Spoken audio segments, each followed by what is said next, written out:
یہاں تک کہ امام حسین کی باری آتی ہے، خیمے میں جاتے ہیں، کہتے ہیں اے سکینہ،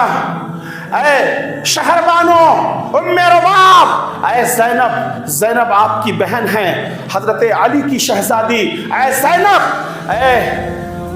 امام زین العابدین، تم یہی رہو گے، میدان کارزار میں نہیں جاؤ گے۔ یہ لٹا پٹا قافلہ جو بچے گا اس کے ساتھ ایک محرم کا ہونا ضروری ہے، ان کو لے کر مدینہ جانا، نانا جان کو ساری داستان سنا دینا،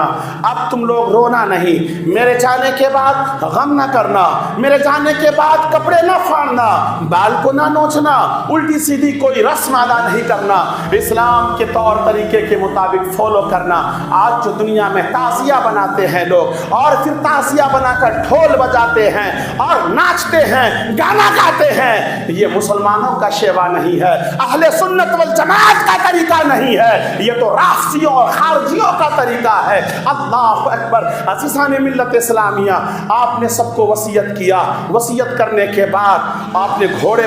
وصیت کرنے کے بعد شہر بانو، آپ کی جو بیوی ہے ایران کی شہزادی، ایران کے بادشاہ کی بیٹی فاروق اعظم رضی اللہ تعالیٰ عنہ نے اس لڑکی کے ساتھ، شہر بانو کے ساتھ آپ کا نکاح کیا تھا، وہ ایمان لے آئی تھی۔ اللہ اکبر۔ بہت ہی رعب اور دبدبے والی خاتون تھی، پرہیزگار اور متقیہ تھی، صالحہ عابدہ عفیفہ تھی۔ اللہ اکبر۔ آپ نے ذوالفقار حیدری ہاتھ میں لیا اور فاطمہ رضی اللہ تعالیٰ عنہ کا دوپٹہ سر پہ باندھا، نانا جان کا کیا کہتے ہیں امامہ سر پہ سجایا، اور شان و شوکت کے ساتھ، کر و فر کے ساتھ دلدل پہ سوار ہو جاتے ہیں، گھوڑے پہ سوار ہو جاتے ہیں، گھوڑے کو باغ دیتے ہیں، گھوڑے کو ہلاتے ہیں، گھوڑا آگے نہیں جاتا۔ اللہ اکبر۔ گھوڑے نے ہلا کر اشارہ کیا، امام حسین نے جب گھوڑے کے پیر کی طرف دیکھا تو اللہ اکبر، بچی سکینہ گھوڑے کے پیر کو پکڑ کر چمٹی ہوئی تھی۔ اے ابا جان، اس بے آب و گیاہ میدان میں، اس چکیل میدان میں، اس ریگزار میں، اس وادی غیر ذی زرع میں ہم لوگوں کو یقین کر کے جا رہے ہیں، ہمارا سہارا کون ہوگا، ہمیں دیکھنے والا کون ہوگا، ہم دشمنوں کے نرگے میں گرے ہوئے ہیں۔ اے ابا جان، اللہ اکبر۔ یہاں تک کہ زینب آگے بڑھتی ہیں، سکینہ کو پیچھے کرتی ہیں، امام حسین نے گھوڑے کو ایڑ لگایا، پھر سے میدان کربلا میں جاتے ہیں، تمام لوگوں کو خطاب کرتے ہیں، آخری حجت پیش کرتے ہیں۔ اے کربلا کے یزیدیوں، میں تمہیں موقع دیتا ہوں، تم نے علی اصغر کی خون سے اپنی پیاس بجھا لیا ہے، علی اکبر کے خون سے اپنی پیاس بجھا لیا ہے، عباس علمبردار کے خون سے تم نے اپنے پیاس کو بجھا لیا ہے، اب تم مجھ تک نہ پہنچنے کی کوشش کرو، مجھ تک پہنچو گے تم جہنمی ہو جاؤ گے، تمہاری کبھی مغفرت نہیں ہوگی، کیونکہ میرا قتل دین ہو جائے گا۔ اللہ اکبر۔ عزیزان ملت اسلامیہ، ان لوگوں نے نہیں مانا، یہاں تک کہ آپ نے نعرہ تکبیر کی صدا بلند کی اور آپ نے ابا جان کا وہ شعر پڑھا، اور ذوالفقار حیدری کو جب میدان رن میں لہراتے ہیں تو اللہ اکبر۔ عزیزان ملت اسلامیہ، آپ نے حملہ کر دیا، چلے گئے میدان کارزار میں، مولی گاجر کی طرح کاٹتے رہے، میمنہ پہ حملہ کر دیا، میمنہ کا پورا صاف ہو گیا، میسرہ پہ حملہ کیا، میسرہ صاف ہو گیا، جنگ کا جو قلب ہوتا ہے بیچ والا پوزیشن، اس میں حملہ کیا، پورا کا پورا میدان صاف ہو گیا۔ عمر بن سعد چیخ رہا ہے، سپہ سالار تھا، ان چیف کمانڈر تھا،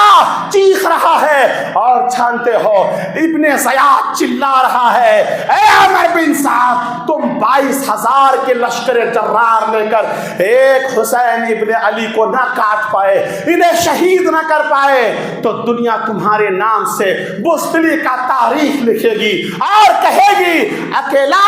علی کا شہزادہ حسین ابن علی نے 22,000 لشکر جرار کو تنو تنہا کاٹ دیا۔ ایسا کرو، یکبارگی کے ساتھ حملہ کر دو، چاروں طرف آسمان کی بارشوں کی بوندوں کی مانند تیر برسا دو، زخمی کر دو، زمین پہ گرا دو۔ اللہ اکبر۔ اکبر، ایسے عالم میں بھی سرکار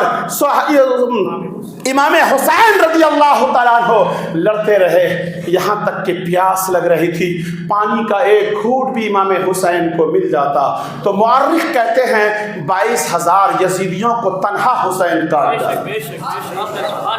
ارے ان کا خون کوئی ایسا ویسا خون نہیں تھا، اسے رسول اللہ نے اپنے لعاب کا گھٹی پلایا تھا، فاطمہ کا خون اس کے رگوں میں دوڑ رہا تھا۔ ارے انہی کے باپ فاتح خیبر نے خیبر کا 40 من کا دروازہ اکھاڑ کے ایک ہاتھ میں ڈھال بنا لیا اور ایک ہاتھ سے تلوار چلایا، خیبر کو چند منٹوں کے اندر میں فتح کرنے والی ہستی کا نام فاتح خیبر مولا علی ہے، سبحان اللہ۔ عزیزان ملت اسلامیہ، آپ تاریخ پڑھیں میرے دوستو، یہاں تک کہ آپ لڑتے رہے، پانی کا قطرہ نہ ملا، حضرت اور امام حسین بے ہوش ہونے لگے، غنودگی آنے لگی، تیروں پر تیر، 32 زخم کے نشان اور 34 تلوار کا تیز تلوار کا گھاؤ جسم میں، اللہ اکبر، اور وہ پیاس، کئی دن کے بھوکے پیاسے،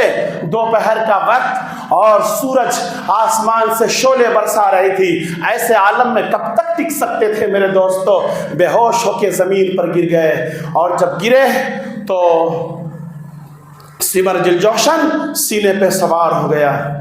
تلوار تانے ہوئے ہے۔ آپ نے کہا تو ہی وہ چتکبرا کتا ہے جس کے بارے میں رسول اللہ نے فرمایا تھا، میں دیکھتا ہوں کہ اہل بیت کے خون میں ایک چتکبرا کتا ہے جو اہل بیت کے خون میں اپنا منہ ڈالتا ہے۔ اس کا سینہ یہاں کھلا تھا، کوڑ کا داغ تھا، آقا نے اپنی حیات میں فرما دیا تھا ایک چتکبرا کتا میرے نواسے کو شہید کرے گا۔ اللہ اکبر، یہاں تک کہ آپ نے کہا اے یزیدی، اے سمرج الجوشن، مجھے 2 رکعت نماز پڑھ لینے دے۔ وہاں کوئی پانی تو نہیں تھا، البتہ گویا کہ خون ہی خون۔ آپ نے تیمم کیا، 2 رکعت نماز ادا کی، آخری سجدے میں جب سر کو رکھا تو یزیدی نے آپ پر حملہ کر دیا، سر کو تن سے جدا کر دیا۔ اللہ اکبر، اب یزیدی جشن منا رہا ہے، ڈھول بجا رہا ہے۔